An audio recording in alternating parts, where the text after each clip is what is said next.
Ito ang kopya ng video na eksklusibong nakuha ng BNC na nagpapatunay umano sa kaugnayan ni Mary Ann Maslog alias Jessica Francisco sa ilang matataas na opisyal ng PNP.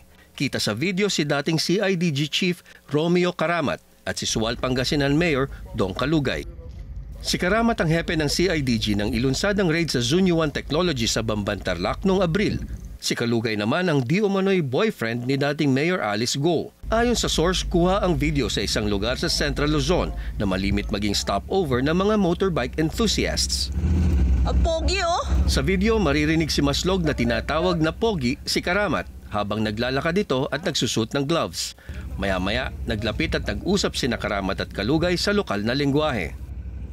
Negosyo umano ang pinag-usapan ng dalawa na nagkakahalaga ng ilang milyong piso. Narinig sa usapan ang pangalang Estomo na ayon sa source ay isa rin umanong general ng PNP. Sa dulo ng video, kita ang isang lalaki na tila foreigner.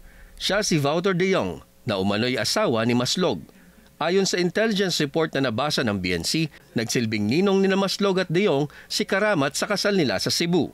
Makailang beses sinubukan ng BNC na kontakin si Karamat pero hindi kami nagtagumpay. Napag-alaman ng BNC na nagretiro sa serbisyo si Karamat nito lang October 2. Patrick, what's your motorbike there? Samantala, narinig din sa video si Maslog nang tanungin niya ang isang nagngangalang Patrick kung alin sa mga motor na nakaparada ang sa kanya. Sumagot si Patrick, yung BMW. Ayon sa source, ang tinutukoy na Patrick ay si John Patrick J.P. Samson, isa sa umano'y co-conspirators ng kumpanya ni Alice Go na West Cars.